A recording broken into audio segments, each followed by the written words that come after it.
All right, so Eddie Hearn and Frank Warren they've been giving a lot of interviews lately, talking to the media. Obviously, Eddie Hearn has a fight this weekend. Obviously, a fight card he's promoting with Sonny Edwards topping the bill. And Frank Warren has a show on tonight, Friday night. I think David Adlai is headlining. But they've been talking about, because obviously there was talk a couple of weeks ago, and again, it was just hearsay. A lot of it was, to be honest with you, about Fury versus Joshua. Now, Frank Warren went in an IFL interview, and I'll quote him here, and this was just regards Anthony Joshua, to quote Frank Warren, choosing not to pursue Tyson Fury for a fight in December. And he says he's referring to Joshua, his team, Eddie Hearn, they're probably scouring cemeteries at the moment, looking for someone for him to fight. Dylan Whyte got absolutely destroyed by Tyson last year. What is the point, right? So that's what Frank Warren is saying. Now, Eddie Hearn, obviously, being the promoter of Anthony Joshua, and he's obviously going to be the one putting that fight on, he decided to clap back, and shorter and sweeter, and literally he kind of kills it in the first sentence, really. He says, Tyson Fury just boxed Derek Chisora, which he did, and wants to complain about Joshua versus Dylan Whyte.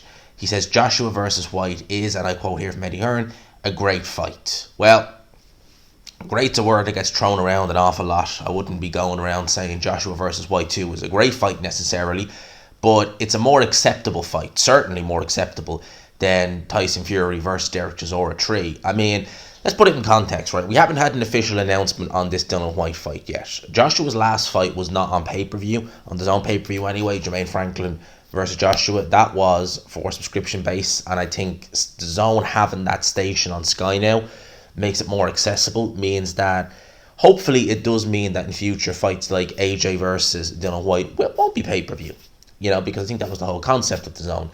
So we'll wait and see there, right? But the fight itself, for me, it's acceptable, right? It's an acceptable fight for Joshua. He is on the come up. He's on the comeback, Frank Warren has been saying they're looking for a cemetery and stuff like that to get opponents out. Well, at the end of the day, Frank, Joshua's coming off 2 back-to-back losses, to be even more brutal. Out of his last 5 fights, he's had a win now, but prior to Jermaine Franklin, out of his last 5 fights prior to that, he lost 3 of them and won 2 of them. Alright, so this is a guy on the come up. This is a guy whose last fight against Franklin had no title implications on the line, as far as I'm aware. And against Dylan Whyte, will it even have any title implications on the line? I don't think so, because they're looking at fighting Deontay Wilder, which again, that may have title implications, I don't know. But certainly, this last fight, and there's no talk about this one having any title implications, Frank Warren put Fury versus Chisora 3 on. And bear in mind, Chisora had 1 win in his last 3 fights. So he'd beaten Kubrat Pup barely. He'd lost twice to Parker. He'd lost to Alexander Usyk. And yeah, that was it.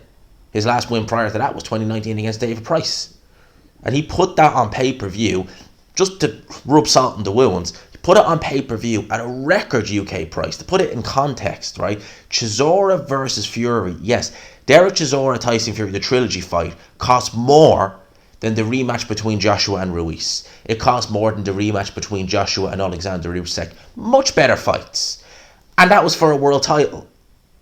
A world heavyweight title that was put on pay-per-view. Shocking. And around Christmas time. And yeah, Fury is a man of the people. Yeah. To quote Frank Warren, do me a favour. In terms of Joshua Whyte, is it a great fight? No, I don't think it's a great fight. I think it's a fairly routine fight for Anthony Joshua, but it's what he needs. It is what he needs. At the end of the day, the Jermaine Franklin fight wasn't sold as, this is world honours, wait for the winner, etc., etc. We know Joshua's on the comeback. And when you're on the comeback and he doesn't have a world title, this is acceptable, as far as I'm concerned. The only thing I kind of find not so much acceptable would have been if they put, say, Franklin on pay-per-view and they put this Whyte fight on pay-per-view. I know they'd done pay-per-view back in 2015 for that fight, which even then at the time was still a bit of an eyebrow raiser, because it was only for a British heavyweight title. Joshua didn't even have a world title to his name. He hadn't even fought a world level opponent at the time. That was a bit of an eyebrow raiser.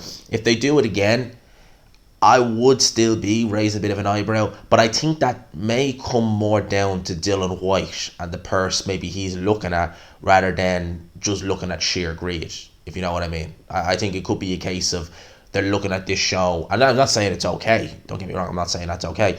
I'm just saying they might look at this show and say, oh look, both guys want X amount of money, The only real way we can make somewhat of a profit on this is if we do chuck it behind the paywall. But I don't expect to see record-breaking UK prices for Dylan Whyte versus Joshua 2 if in fact it happens. So Eddie Hearn and Frank Warren having a war of words again. These two guys, there's always going to be war words between these two guys. But in terms of both their respective fighters, at the end of the day, right, Frank Warren is not going to say even hint of a bad word against Fury. Well, one, he's his promoter, he's not going to do that. But even Bob Arum, like, to this extent, like, obviously he's co-promoting it. And Bob Arum is kind of like, he's not bad-mouthing Fury, but he's certainly not massaging the ego the way Frank Warren is. We've seen that in recent weeks. But, for the fact that Frank Warren is, really so critical of Anthony Joshua, right? Anthony Joshua, again, it's not being sold like he's a world level. He's going back in at the deep end of world level. He's trying to build himself back up. Not got a world title, right? Doesn't seem to have any intention of fighting for a world title this year. For me, fighting the guys like Jermaine Franklin and Dylan Whyte, albeit they're not going to be great fights, but they're acceptable. He's not a world champion. So, there you go. But if you are a world champion and you're looking at chasing, or if you're selling yourself, because people could turn around and say, well, gee, you went ballistic at Tyson Fury, when he goes around and fighting. Well, Tyson Fury is trying to sell himself as lineal heavyweight champion, that he has something to lose, that he's putting stuff on the line, and he's putting it on the line against guys who no one's even heard of, who aren't even ranked, guys like Tom Schwartz and Oliver Lane, right? So you're still trying to sell yourself as a champion of kinds. Joshua is not a champion. He's not even trying to sell himself as a champion. And he's trying to fight guys like Jermaine Franklin. Franklin is not a world beater, but he's an awkward night's work for everybody. People like Jared Anderson would probably have an awkward night's work with him. Not to say he beat them. Jermaine Franklin wouldn't beat him, but he'd have an awkward night's work. And Dylan Whyte, he was only fighting for a world title last year. Tom Schwartz is an absolute pudding who's done nothing before Fury and nothing since, other than get himself arrested. That's about it.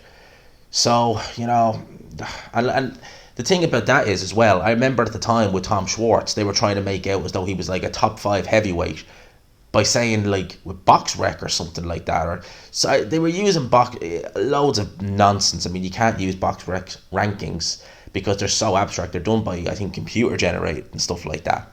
You could have a real weird like top 5 in box rec. You could be an absolute no hoper who wins over, say, a top 5 in box rec, and all of a sudden you're in the top 5. You can't use that. So, that's my thoughts on this whole situation. Like I said, let me know your thoughts in the comments below. Smash the like button if you could. Hit subscribe, of course, if you haven't already. For now, lads and lassies, I'll leave you with that. I will talk to you. Peace.